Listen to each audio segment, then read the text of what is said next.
Coming up, more problems for a troubled Earthquake. singer. Yep, We're we've got having an earthquake. ¿Alguna vez has sentido un terremoto o has sido testigo de los efectos de uno? La intensidad sísmica, que es el temblor que experimentas, puede ser leve o severo, corto o largo, brusco o de bandeo. A diferencia de la magnitud de un terremoto, que es una medida de la energía liberada y es la misma para todos los lugares. La intensidad sísmica que percibes depende de dónde te encuentras. La intensidad está controlada por tres factores principales. Magnitud. ¿Qué tan grande fue el terremoto? Distancia desde el hipocentro. La intensidad varía de un lugar a otro. Y condiciones locales de roca y suelo. Antes de abordar cada factor, aclaremos la diferencia entre magnitud e intensidad, comparando una bombilla con un terremoto. La bombilla representa la ubicación dentro de la Tierra llamada el hipocentro, donde comienza el terremoto. La magnitud, o el tamaño de un terremoto, es como el batiaje de una bombilla. Así como el batiaje representa la cantidad de energía de la bombilla, la magnitud está relacionada con la cantidad total de energía liberada por la fuente del terremoto.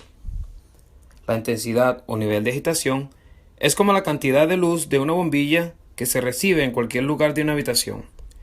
Una pequeña bombilla en un área determinada de una habitación hará dicha área brillar con luz de alta intensidad, pero dejará las áreas distantes de la habitación tenue con luz de baja intensidad.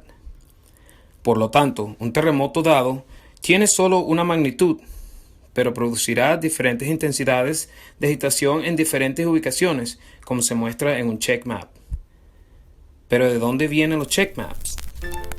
Después del terremoto de magnitud 7,8 de San Francisco en 1906, un mapa de intensidad fue creado a partir de informes de los residentes de California. Los colores numerados representan la escala de intensidad modificada de Mercalli, la cual refleja los efectos de un terremoto.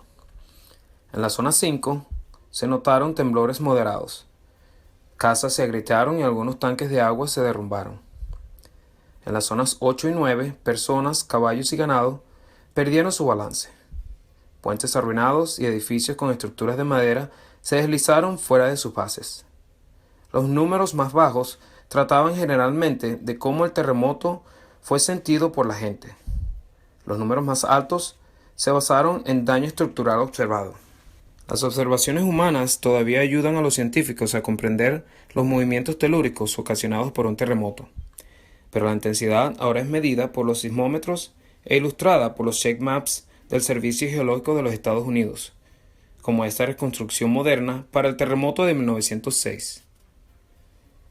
Los colores representan la aceleración pico del suelo, es decir, con qué rapidez el suelo se sacudía o con qué rapidez cambia de dirección. Las zonas rojas alcanzaron la aceleración 1G o el 100% de la gravedad. La violencia de una sacudida es ilustrada en la tabla de datos de este experimento. En la zona verde se registraron temblores moderados con aceleraciones de hasta el 10% de la gravedad. Vamos a examinar cómo la intensidad del movimiento de tierra es controlada por la magnitud del terremoto. Entendemos que una bombilla de 100 vatios produce más luz en todas partes que una bombilla de 25 vatios. Similarmente, incrementando la magnitud de un terremoto también significa una mayor intensidad de movimiento telúrico en todas partes. Para ver este principio en acción, vamos a examinar dos terremotos que ocurrieron a la misma profundidad, bajo Kumamoto, Japón, pero con diferentes magnitudes. El 14 de abril del 2016, un terremoto de 6,2 generó fuertes temblores a más de 40 kilómetros del epicentro. Al día siguiente, un terremoto de magnitud 7 liberó 20 veces más energía en el mismo lugar. Fuertes movimientos telúricos se extendieron a 100 kilómetros del epicentro. El terremoto, de mayor magnitud, iluminó el área circundante con movimientos telúricos mucho más fuertes, al igual que una bombilla de mayor potencia, emite luz más brillante por todas partes en una habitación. Veamos ahora cómo la intensidad de un movimiento telúrico es controlado por la distancia desde el terremoto. Este check map para un terremoto de magnitud 7 en Mozambique ilustra claramente un patrón de mapa de Diana con intensidad que disminuye con la distancia a lo largo de la superficie, lejos del epicentro, al igual que la luz de una lámpara es menos brillante cuando más lejos estamos de la lámpara. Por analogía, esperemos que el temblor disminuya a medida que la distancia se incrementa alejándose del terremoto. Recordando que los terremotos ocurren en la Tierra, no en la superficie de la Tierra, consideremos el efecto de la profundidad de un terremoto sobre la intensidad de un movimiento telúrico. Para ver este principio aplicado a los terremotos, examinaremos dos terremotos de la misma magnitud con los epicentros cercanos, pero con hipocentros a diferentes profundidades.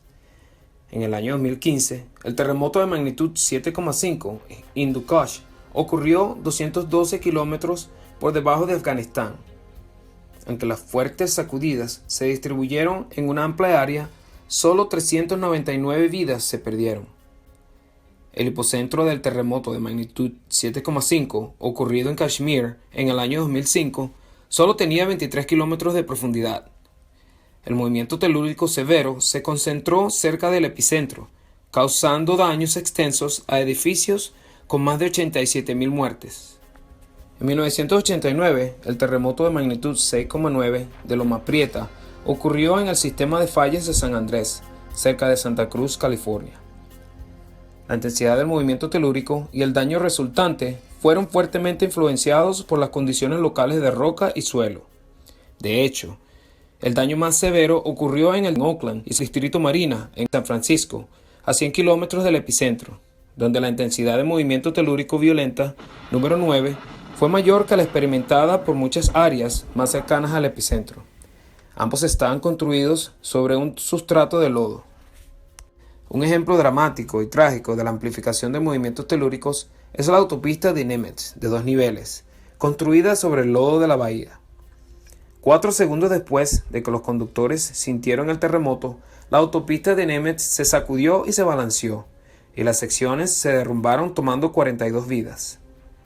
Los sismogramas de las estaciones cercanas documentan que las ondas sísmicas son amplificadas por un factor de 2 a medida que pasan del lecho rocoso a los depósitos de arena y grava, y la amplitud de los movimientos del suelo blando y el lodo de la bahía saturado de agua es 5 veces mayor que en el lecho rocoso. La sección de la autopista de Nimitz que se derrumbó fue construida sobre el lodo de la bahía. El distrito Marina se construyó sobre el sedimento blando compactado de la bahía. Además, los escombros del terremoto de 1906 habían sido arrojados a la bahía para hacer más terreno para la expansión de la ciudad. Este suelo débil experimentó tanto la amplificación del movimiento de tierra y la licuefacción del sedimento saturado de agua que causó el asentamiento diferencial de los edificios y la ruptura de las líneas de gas provocó incendios importantes. Así que el suelo y la roca sobre la cual su vivienda está construida tiene una gran influencia en la intensidad del terremoto y el daño potencial debido a los movimientos telúricos. Después del terremoto y durante las réplicas, más de 1.000 deslizamientos de tierra fueron reportados, principalmente cerca del epicentro, en el terreno encarpado de las montañas de Santa Cruz y a lo largo de riscos rocosos del Océano Pacífico. Para cerrar, si usted siente la sacudida de un terremoto, es importante saber que las primeras ondas pueden no ser las más fuertes. Tomar acciones inmediatas para agacharse, cubrirse y agarrarse antes de que llegue una fuerte sacudida puede salvar vidas y reducir el riesgo de lesiones.